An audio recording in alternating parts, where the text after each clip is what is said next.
반갑습니다. 예, 이런 자리를 국회에서는 제가 교육 문제 관련해서는 한 서너 번 와서 이렇게 강연을 한 것 같은데요. 지난번에는 그때 강덕구 의원님이 계셨나요? 예, 민주당의 그 국회 교육위 위원들이셨죠? 예, 대상으로 한번 강연을 드린 적이 있고요. 오늘 이렇게 강연을 하게 된 건 두 번째인 것 같습니다. 그 당시에 제가 그 민주당 교육위 위원분들한테 말씀드린 것은 이겁니다. 지금 민주당이 뭐 제대로 하고 있는 게 하나도 없다는 건 다 알고 있는 일이고요. 제가 굳이 자세히 말씀 안 드릴게요. 특히 교육 문제에 있어서 민주당이 보이는 태도는 이것은 정말로 도저히 용서할 수 없는 태도예요.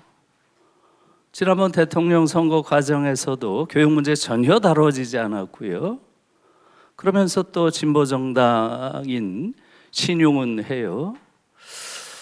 이게 저는 핵심적인 지금 문제라고 봅니다. 교육 문제가 국회에서 전혀 중시되지 않고 그럼으로써 새로운 법안으로 구체적인 강제력을 가진 그러한 효과를 지금 보지 못하고 있습니다. 제가 지난번에 이렇게 말씀을 드렸습니다. 민주당이라고 하는 정당은 민주주의를 간판으로 내걸고 있는 정당인데 민주주의가 당의 정체성인 거죠. 그런데 민주주의가 도대체 어디서 결판난다고 생각하십니까? 제가 그렇게 물었습니다. 여러분, 민주주의가 어디서 결판나는 것 같아요? 예, 투표장에서 결판나는 게 아닙니다. 교실에서 결판나는 거예요. 12년 동안 성숙한 민주주의자를 기르면 그 사회는 성숙한 민주사회가 되는 것이고요. 그러면 민주당은 영구 집권하는 겁니다. 정말로 민주주의를 정체성으로 가지고 있는 정당이라면 왜 민주당이 정권을 자꾸 빼앗기죠? 12년 동안 한국 교육을 잘 받으면 성숙한 민주주의자가 될까요? 아니면 위험한 파시스트가 될 위험이 더 큰가요? 저는 이게 지금 한국 교육의 핵심 문제라고 봐요. 한국 교육을 받으면 받을수록 더 위험한 파시스트가 될 가능성이 많습니다. 지금 특히 젊은 정치인들이 보이는 행태들 보세요. 그들이 과연 미래를 열어갈 성숙한 민주주의자인가요? 아니면 저는 지금 한국의 젊은 세대에게서 젊은 히틀러의 그림자를 봅니다. 정말 두려워요. 어떻게 이런 사회가 됐어요? 교실에서 파시스트를 기르고 있어요. 제가 지금 이 경쟁교육의 문제에 대해서 계속 이야기하는 것도 그겁니다. 경쟁 자체가 파시즘의 핵심 이데올로기예요. 지금 한국 사회의 문제는 한국 사회의 어떤 면이 병들어 있는 게 문제가 아니에요. 우리가 정상이라고 생각하는 것 그 자체가 이미 정상이 아니라 기형이라는 거예요. 경쟁교육 이 자체도 마찬가지죠. 경쟁교육을 잘 시키면 성숙한 민주주의자가 될까요? 공정이라는 잣대를 대고 더 공정하게 경쟁을 시키면 이 사회가 성숙한 사회가 될까요? 여러분, 분명하게 인식하셔야 됩니다. 우리가 정상이라고 생각하는 것 자체가 병들어 있을 때 그 사회를 어떻게 바꿔야 되죠? 제가 그래서 정상성의 병리성이란 말을 자주 합니다. 정상성의 병리성. Pathology of Normality. Pathology of Normality. 에릭 프롬이 한 중요한 말이에요. 우리가 정상이라고 부르는 그 자체가 병들어 있는 그런 사회에서 너무나 잘 적응하는 인간, 그 인간은 어떤 인간인가요? 완전히 병든 사회에서 너무나 정상적으로 잘 살아. 그러한 인간은 정상인가요? 아닌가요? 여기에 대한 성찰이 전 필요하다고 봅니다. 그래서 사실은 근원적으로 생각을 해야 됩니다. 왜 국회에서 지난 수십 년간 교육에 관련된 근원적인 개선책이 나오지 않는가? 저는 그것은 국회의원들의 사회적 성분과 밀접한 관계가 있다고 봅니다. 어떤 자들이 지금 국회에 앉아 있나요? 여러분들 그걸 분명히 성찰하셔야 돼요. 지금 요 국회에 앉아있는 300명의 의원 중에서 교사 출신, 과거의 교사 출신은 딱 두 분입니다. 지금 도정환 의원님이랑 강민정 의원 딱 두 분이에요. 이런 나라가 어디에 있습니까? 교사는 아예 한 명도 없고요. 과거의 교사 출신이 두 분 있어요. 교사는 법적으로 지금 의원이 될 수가 없죠. 예. 이게 문제입니다. 그러면 교육과 관련해서는 지금 어떤 사람들이 의회에 앉아 있나요? 지금 국민의힘이라고 불리나요? 이름이 하도 바뀌어서 그 정당은 사실상 교육과 관련해서 보면 유구한 역사가 있습니다. 대체로 사학 족벌 집안의 자제들이 주를 이루는 그러한 정당이에요. 어느 지역에서 가장 힘이 센 유지들이 누굽니까? 그 지역에서 학교를 가지고 있는 사람들이에요. 그 사람들의 자제들이 대체로 국회의원이 됩니다. 자신들이 가지고 있는 지역 연고와 강력한 그런 사회적인 힘을 가지고 자식들을 국회의원 시켜요. 그게 지금 핵심이에요. 저 정당에. 사학 족벌들이 대체로 그 자제들을 국회의원 만들어서 그들이 지금 그 정당의 핵심적인 그러한 뿌리를 이루고 있습니다. 사실 민주당도 큰 차이는 없습니다. 민주당이 우세한 지역에서는 대체로 그러한 흐름이 한쪽에 분명하게 있습니다. 민주당은 그 중에서 또 한쪽의 흐름이 있는 거죠. 그건 뭐겠어요? 바로 사교육 시장입니다. 언제부터 엄청나게 강력해진 사교육 시장에 힘이 센 자들이 대체로 민주당을 타고 많이 들어왔습니다. 이게 지금 사실 근원적인 문제예요. 한국 교육을 망치는 세력들이 국회를 지배하고 있습니다. 그러니까 어떻게 바뀌겠어요, 이게? 도정환 의원님 혼자서 아무리 노력을 해봐야 어려운 겁니다. 이 구조적인 문제를 성찰할 필요가 있습니다. 아무도 이 문제를 건드리질 않아요. 그래서 이 문제를 푸는 것은 사실은 우리가 토론회를 해서 되는 문제가 전혀 아닙니다. 이것은 한국이 다른 나라의 의회와 조금만 비교해보면 그 해법은 그냥 나옵니다. 여러분, 지난번 독일 의회에 베를린에 있죠? 640명이 앉아 있었습니다. 그 중에 교사 출신이 몇 명인 줄 아세요? 교사가 몇 명인 줄 아세요? 교사 출신이 아니고 교사가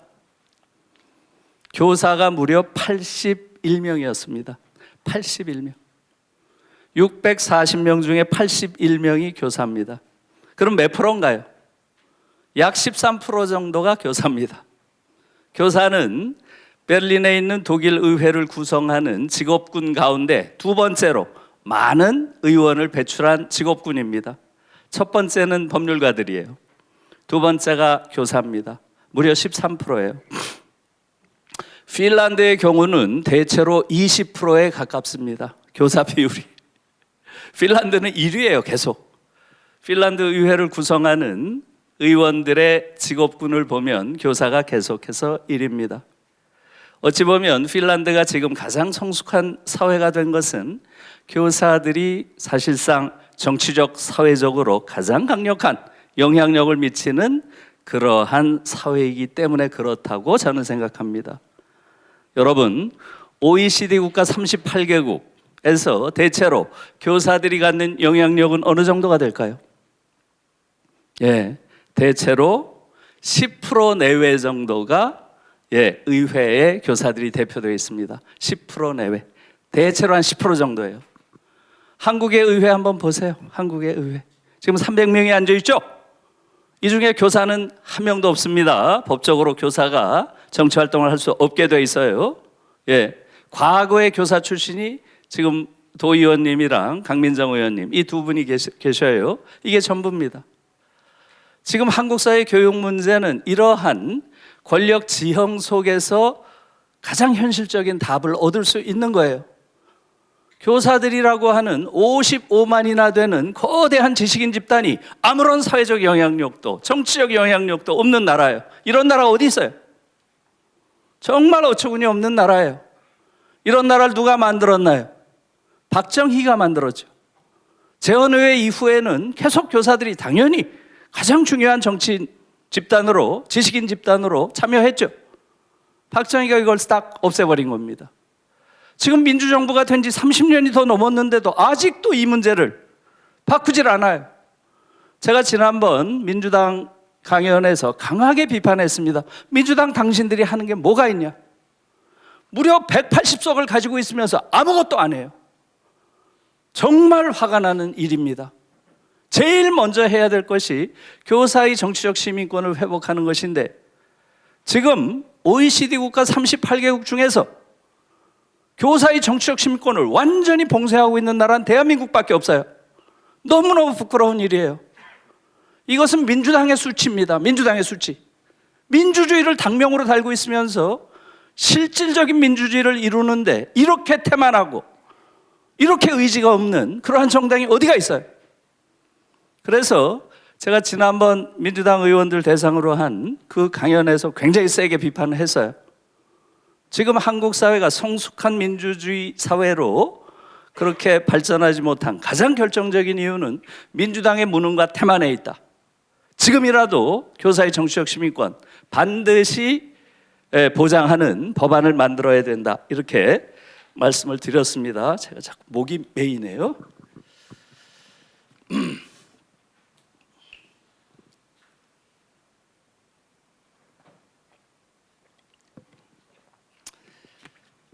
그 부분이 저는 지금 한국 사회에서 굉장히 중요한 결정적인 부분인데 국민들이 잘 인식 못하고 있는 부분이라고 생각하고요. 지금 한국 사회는 어떤 사회인가요? 한국 사회는 정말 대단한 사회가 됐습니다. 저는 거의 매년 한 번씩 국제 컨퍼런스라는 걸 하는데요. 거기 나가보면 외국 학자들이 한국 사회를 어떻게 보나요? 우리가 보는 것과 달라요. 대부분 대단히 존경의 눈으로 봅니다. 어떻게 아시아에서 이 정도 민주주의를 할 수 있는가? 이 부분에 대해서 놀랍니다.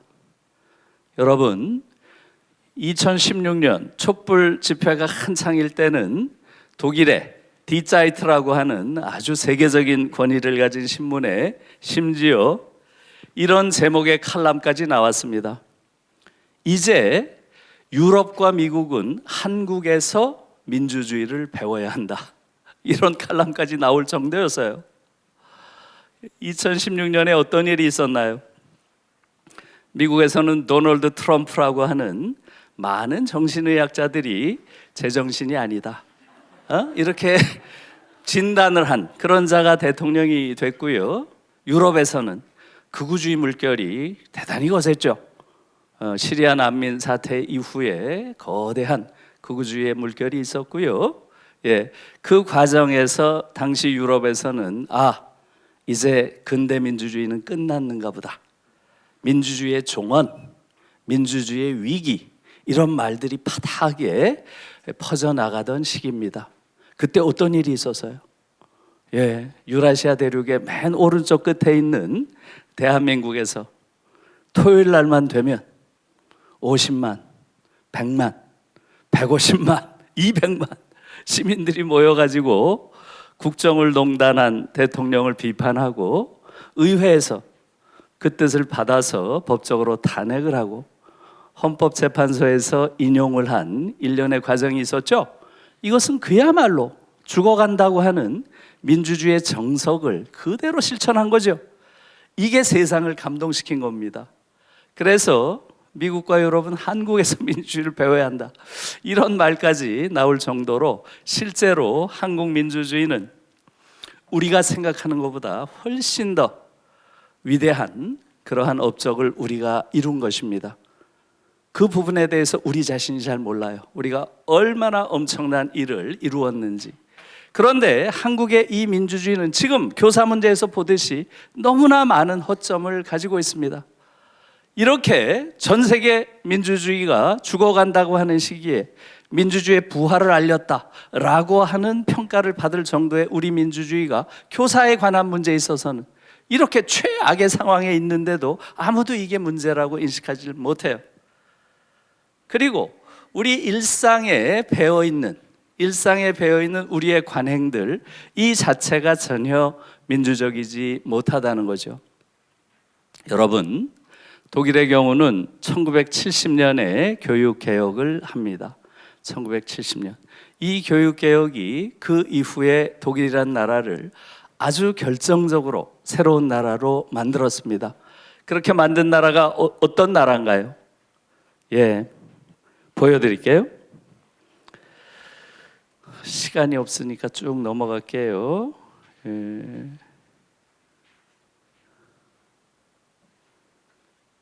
요런 나라입니다. 예.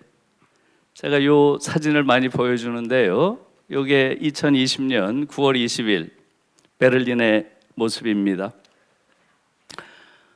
이게 어떤 사진인지 잘 모르시죠? 예. 당시에 시리아에 있는 그리스에 있는 시리아 난민촌에서 화재가 나서 약 15,000명의 난민들이 발생했습니다. 그 상황에서 독일 정부가 제일 먼저 손을 내밀었습니다. 우리가 이 난민들 중 2,700명을 먼저 수용하겠다, 이렇게 발표를 해요. 그리고 나서 이틀 후에 9월 20일 날 독일의 40개 도시에서 수만 명의 시민들이 몰려 나온 겁니다. 지금 여러분들이 보시는 것은 그 중에서 베를린 시위예요. 베를린. 예. 이들이 왜 나왔을까요? 왜 나왔을까요, 여기? 정부 정책에 항의해서 나왔겠죠? 뭘 항의하는 걸까요? 그렇죠. 맞습니다. 왜 2,700명 받냐? 나머지 사람들 어떡하냐? 15,000명 전원 수용해라. 이걸 지금 40개 도시에서 수만 명이 나와서 저걸 외친 겁니다. 사실 소름이 돋는 이야기죠. 여러분, 이것은 사실상 독일이란 나라가 지금 유럽에 있는 어떤 나라보다도 상당히 다른 모습을 보인다는 걸 보여주는 거예요. 실제로 제가 그 전에 독일에 가서도 정말 놀란 게 이겁니다. 하나 보여드릴게요. 이걸 두 개나 이렇게 한꺼번에 나오네. 예, 좋습니다. 이것을 하나 더 보여드릴게요. 여기 제가 2017년에 프랑크푸르트 대학에 갔을 때 프랑크푸르트 대학의 캠퍼스 전경입니다. 지금 왼쪽에 보이는 게 뭐 그림이 막 그려져 있고 또 벽에 뭐가 써 있죠. 예. 오른쪽에 파란 옷 입고 누가 서 있죠? 예, 저 친구가 한 일주일 동안 매일 캠퍼스에 와서 뭘 저렇게 그리고 있는 거예요. 대학 건물에다 자꾸 뭘 그리고 그 위에다 글까지 써놨어요. 그래서 이건 제가 찍은 사진입니다. 저 친구한테 가서 물어봤어요. 당신 뭐 하는 사람이냐? 그랬더니 말러다. 말러라는 게 화가입니다. 화가래요. 이거 뭐 하는 거냐? 돈 받고 하냐? 돈 받는 거 아니다. 예, 그렇게 얘기를 해요. 그럼 왜 와서 매일 이렇게 그림을 그리냐? 자기가 무언가 저걸 해야 될 것 같아서 하고 있다, 이렇게 얘기를 해요. 여러분, 궁금하죠? 저게 뭔지. 저 위에 써 있는 그 말이 아이고, 너무 작아서 잘 안 보이네요. Es gibt keine Heimat mehr als eine Welt, in der keiner mehr ausgestoßen wäre, die der real befreiten Menschheit. 이렇게 써 있어요. 아무도 더 이상 추방당하지 않는 세계, 그 세계 이외에는 고향은 없다. 진실로 해방된 인간들이 사는 세계 이외에는 고향은 없는 것이다. 이렇게 써 있어요. 저걸 보니까 저 친구가 보통이 아닌 거죠. 여러분, 이 건물이 뭐겠습니까? 프랑크푸르트 대학에서 내놓은 시리아 난민 수용소였던 거예요. 본부 건물 하나를 시리아 난민 수용소로 내놓은 겁니다. 그런데 이 건물이 너무 삭막하니까 어느 화가가 와서 일주일 내내 그림을 그리고 저런 글을 써놓은 거죠. 당신들은 지리적 고향을 잃었지만 인류가 진정으로 해방된 그곳, 그게 진짜 고향이야. 그러니까 이곳에서 우리와 함께 살자. 뭐 이런 거 아니겠어요? 예. 여러분, 제가 이걸 보고 그때 처음 알았습니다. 아, 이 건물이 시리아 난민들 수용하는 곳이구나. 그래서 그 다음 날부터 제가 어떻게 했겠어요? 요 지나가는 프랑크푸르트 대학 학생들에게 전부 붙잡고 물어봤습니다. 야, 너희들 대학 건물을 난민 수용소로 이렇게 내놓았는데 어떻게 생각하냐? 여럿을 물었어요. 한국에선 나올 답이 거의 정해져 있지 않아요? 예. 단 한 명도 대학의 이런 결정에 대해서 비판한 학생이 없습니다. 놀라운 얘기죠. 그러면서 대다수가 이렇게 얘기합니다. 미안하다. 미안하다. 이해가 안 가요. 왜 얘들이 미안할 이유는 없잖아요. 그러니까 이렇게 대부분이 얘기를 합니다. 프랑크푸르트 대학에 캠퍼스가 하나 더 있습니다. 그 다른 제2 캠퍼스는 그때 막 완공된 기숙사를 내줬대요. 기숙사를. 그래가지고 거기에 들어간 사람들은 인간적인 그런 삶이 좀 가능한데, 여기에 있는 사람들은 이게 원래 사람들 수용하는 곳이 아니기 때문에, 사무실이기 때문에 너무 불편하게 사는 게 지나다닐 때마다 미안하다, 이렇게 얘기를 해요. 대다수가 그렇게 얘기를 합니다. 정말 놀랐어요. 지금 한국 사회는 완전히 망한 나라입니다.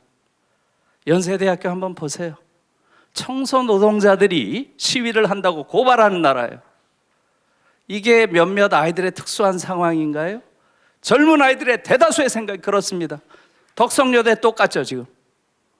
사회적 연대나 약자에 대한 연민이 완전히 사라진 사회예요. 왜 우리 아이들이 그렇게 됐을까요? 왜 그렇게 됐겠어요? 우리 교실에서 그런 아이들을 길러내고 있는 거예요, 매일. 그 아이들의 잘못인가요? 아니면 우리 어른들의 잘못인가요? 이게 지금 한국 사회의 아주 참혹한 현실이에요.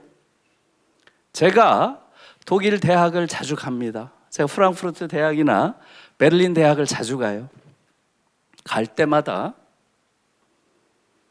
점심때 멘사라는 곳에 가서 식사를 하고 나올 때마다 아이들이 뿌려놓은 찌라시죠. 찌라시 너무 전문 용어인가요? 예, 유인물들이 이만큼이에요. 그걸 보면 온 세계 모든 고통과 연대하고 있어요, 이 아이들이. 지금은 아마 우크라이나 문제로 여기저기서 시위가 벌어지고 토론회가 열리고 강연회가 열리고 있습니다. 대학의 온 곳이 지금 인류가 처해 있는 위기에 대해서, 많은 사람들이 겪고 있는 고통에 대해서, 사회적 불의에 대해서 논의하고 시위하고 항의하고 있어요. 한국의 대학 한번 가보세요. 어떤 일이 벌어져도 대자보 하나 안 붙습니다. 저는 이거 대학이라고 안 봐요. 이게 무슨 대학이에요? 한국의 대학은 죽은 지 오래됐습니다. 제가 이미 한 150년 전에, 한국 대학 한 15년 전에 어느 칼럼에 150년 전에 우리 심 선생이 있어가지고 제가 역사적으로 너무 멀리 갔네요. 한 15년 전에 어느 칼럼에 대학의 죽음에 대한 이야기를 쓴 적이 있습니다. 여러분, 지금 이게 우리의 현실이에요. 제가 이제 슬슬 정리해야죠. 그래서 긴 얘기를 할 수는 없는데요, 너무나 지금 대조가 되는 일이고요. 저는 이것이 전 세계에서 한국이 가장 끔찍한 인간들을 교실에서 키워내고 있다라는 데 저는 확신합니다. 우리보다 더 교실이 완벽하게 파괴된 나라는 없습니다. 이것은 여러분들이 이제 들어가서 한번 보세요. 제가 자세한 이야기를 시간이 없으니까 드릴 수가 없어요. 한국은 지금 최근에 나온 토마 피케티의 불평등 지표를 보면 전 세계에서 가장 불평등이 심한 나라고요. 그거보다 더 끔찍한 것은 한국은 지구상에 존재하는 모든 나라 중에서 한국인들이 불평등을 가장 사랑하는 국민이에요. 그거 아세요? 그게 더 충격적이에요. 너무너무 놀라운 얘기입니다. 이것은 여러분들이 세계 가치관 조사라고 하는 굉장히 권위 있는 조사예요. 이걸 들어가서 한번 보세요. World Value Survey 2014년, 2020년, 이 6년에 한 번씩 합니다. 둘 다 한번 들어가서 보세요. 불평등에 대한 한국인의 인식이 얼마나 참혹한지 그걸 볼 수 있습니다. 지금 한국은 전 세계에서 갈등 정도가 가장 심한 나라입니다. 지금 한국처럼 이렇게 갈등이 심한 나라가 없어요. 이것은 작년에 영국의 킹스 칼리지가 입소스라고 하는 국제적인 여론조사 기관에 의뢰해서 갈등의 정도를 전 세계 28개국을 대상으로 조사한 게 있습니다. 28개국.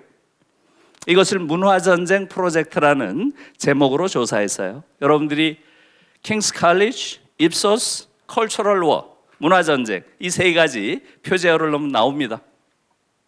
들어가서 보세요. 한국은 어느 정도일까요? 28개국 중에서 압도적 1위입니다. 무려 12개 항목을 조사를 했는데 그 중에 7개 항목이 1위예요. 뭐가 1위겠어요? 빈부 갈등 세계 1위입니다. 이념 갈등이 세계 1위고요. 정당 간의 갈등이 세계 1위예요. 남녀 갈등이 세계 1위입니다. 세대 갈등도 세계 1위예요. 종교 갈등이 세계 1위예요. 마지막으로 7번째가 학력 간 갈등입니다. 여러분, 지금 한국이라는 사회는 이게 정상적인 사회가 아닌 거예요. 제가 이런 사례를 들다 보면 밤샐 것 같아요. 여기까지만 할게요. 지금 제가 드린 몇 가지 말은 한국 교육이 완전히 실패해서 한국이란 사회 자체가 어떠한 공감도, 어떠한 공동선도, 어떠한 연대의 정신도 상실한 끔찍한 그러한 사회가 되어 있다는 것이고, 그러한 사회를 만들어낸 것은 우리가 12년 동안 교육과정을 통해서 우리 아이들을 완전한 괴물로 만들어냈다는 겁니다. 이 부분에 대해서 근본적인 성찰이 있어야 되고요. 그걸 위해서는 한국 교육에 아주 근본적인 혁명적 변화가 필요하다 하는 게 제가 주장해 온 것입니다. 그래서 그럼 어떻게 변화시킬 것인가? 그것은 세 가지예요. 그것만 그냥 말씀을 드리겠습니다. 첫째, 대학 입학 시험을 없애라. 둘째, 대학 서열 체제를 없애라. 셋째, 대학 등록금을 없애라. 제가 이 세 가지를 주장을 합니다. 제가 지난번에 총리 공관에서 강연을 할 때 그 당시에는 유은혜 장관이 배석하고 있었어요. 그래서 좀 강하게 비판을 했습니다. 이 세 가지를 이야기했더니 그 당시에 분위기는 조금 안 좋았습니다. 다들 뭐 저런 자가 다 있나 이런 분위기로 보더라고요. 그래서 제가 이야기를 했습니다. 저는 이상주의자도 아니고 몽상가도 아닙니다. 제가 지금 말씀드린 세 가지, 이것은 유럽에선 이상이 아니라 일상입니다. 유럽에서 대학 입학시험 본 나라가 어디 있어요? 다 고등학교 졸업시험만 보고요. 그걸 붙으면 원하는 대학, 원하는 학과를 선택할 수 있게 다 열어놨어요. 두 번째, 대학 서열이 있는 나라가 어디 있어요? 독일의 경우는 95%가 국립대학이고요. 대학 사이에는 어떠한 서열도 없습니다. 완전히 평준화되어 있어요. 그래서 아이들 입장에서도 A라는 대학을 다니다가 B라는 대학으로 얼마든지 옮겨 다닐 수 있어요. 다 열어놨습니다. 그것이 독일의 학문이 수준이 높아진 결정적인 이유 중에 하나이기도 해요. 세 번째, 대학 등록금 내는 나라가 어디 있어요? 없습니다. 대학까지, 고등교육까지 국가가 책임지는 것, 이것은 민주국가의 기본이라고 생각을 해요. 아무튼 여기까지만 말씀드리겠습니다. 이러한 변화를 통해서 이제 한국 사회를 바꿔야 한다는 것, 그리고 그 중심에 국회가 있어야 한다는 것, 이제 국회 내에서 교육혁명을 하지 않으면 국민들이 국회를 뒤엎고 직접 광화문에서 교육혁명을 해야 한다, 이렇게 생각합니다. 고맙습니다. 네, 감사합니다. 김누리 교수님, 네, 질문 하나가 이어져서 먼저 두 분이 질문 주셨는데요. 유럽의 좋은 교육 정책들 사례들이 많고 다 아는데 왜 국회나 정부에서 우리나라 교육에 반영되지 않는 것인가? 아마 두 분의 강연에서 충분히 녹아난 질문이었다고 봅니다. 두 번째 질문은 늘푸른 자연학교 교장 선생님이신 김태양 선생님께서 주셨습니다. 대한민국에서 6.8혁명의 부재에도 불구하고 촛불혁명을 이뤄낼 수 있었던 가장 핵심적인 원동력이 무엇이라고 생각하시는지요? 고맙습니다. 첫 번째 질문은 제가 아까 말씀드렸고요. 국회의 구성 자체, 국회의원이라는 사람들의 사회적 성분, 이런 것들이 어떤 것인지 그걸 보면 금방 한국에서 국회를 통한 교육개혁이 왜 불가능한지 구조적인 그러한 불가능성을 이야기할 수 있고요. 그래서 그걸 극복하기 위해서는 내년 총선에서 지금 우리처럼 이렇게 훌륭한 민주주의 제도를 가진 나라에서 국회가 최소한 교사가 10% 정도는 대변되는 OECD 평균 수준의 국회에 교사가 대변되는 구조. 그러면 30명 정도 들어오는 거예요. 그분들이 들어오면 한국 교육은 바뀔 수밖에 없습니다. 교사가 현장에서 가장 잘 알고 있죠. 한국 교육이 어느 정도까지 망가져 있고 사실상 이미 사망한 상태인지 교사들이 가장 잘 알고 있고, 또 교사분들이 그것을 다시 소생시킬 그러한 방법도 알고 계신 거죠. 그분들이 그렇게 들어오도록 선거법이 개정돼야 되고요. 또 교사의 정치적 시민권이 복원돼야 되는 거죠. 그 부분을 위해서 우리 도정환 의원님을 비롯해서 또 강덕구 의원님을 비롯해서 민주당 의원분들이 더 분투해 주시길 간곡히 부탁드리고요. 두 번째가 뭐였죠? 6.8 혁명 없이도 촛불혁명을 이뤄냈던 그렇죠. 운동이요. 지금 우리의 경우는 정말로 촛불혁명이라고 하는 놀라운 광장의 민주주의를 보여주었죠. 그런데 우리는 광장에선 그렇게 훌륭한 민주주의자인데요, 일상에서는 전혀 그렇지 못한 거죠. 집에서, 일터에서. 제가 비유를 하면 이렇게 비유를 했습니다. 광장에서 막 민주주의를 외치던 자가 이제 집에 돌아가면 이미 집에 돌아가는 순간부터 지하철에서부터 서서히 변신하죠. 그래서 집에 딱 들어가는 순간 평소의 그런 아주 가부장적인 애비가 딱 돼 있죠. 그 다음날 학교 가면 아이들을 들들 볶는 권위주의적 교사가 되는 거고요. 혹은 회사에 가면 아주 갑질을 일삼는 상사가 되어 있는 거죠. 저는 이것을 광장 민주주의와 일상 민주주의가 괴리되어 있다, 저는 그렇게 표현을 했습니다. 또는 한국의 민주주의는 민주주의자 없는 민주주의다. 지금 민주주의라는 훌륭한 제도를 만들어냈는데 우리 자신이 아직 충분히 민주적이지 않은 거예요. 그리고 우리가 충분히 민주적이지 못한 가장 결정적인 이유는 우리가 받은 권위주의적, 파쇼적 교육의 잔재가 우리를 성숙한 민주주의가 되는데 장애로 계속 작용하고 있는 거죠. 그래서 이러한 부분에 대한 성찰들이 필요하다. 그렇기 때문에 촛불혁명처럼 그런 위대한 민주주의의 혁명을 했음에도 불구하고 우리 일상에서의 파쇼적 일상은 지속되어 있는 거죠. 이것을 인식하는 게 대단히 중요하다, 이렇게 생각합니다. 네, 감사합니다. 큰 박수 부탁드립니다.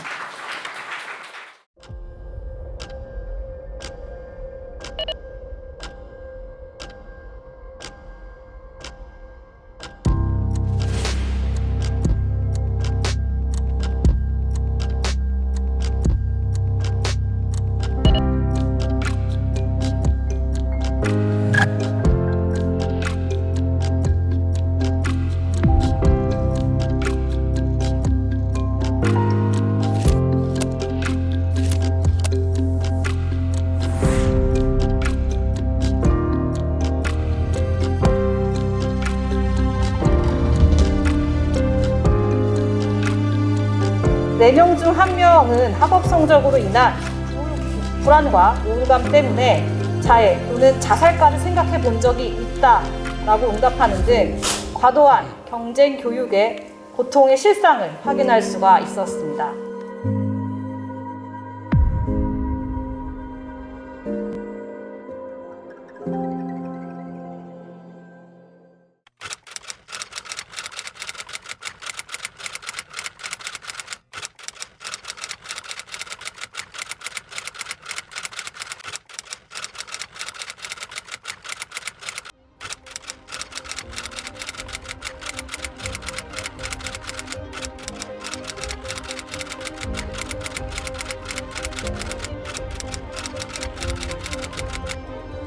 언제까지 학업 경쟁 때문에 죽어간 아이들을 두고 볼 것인가?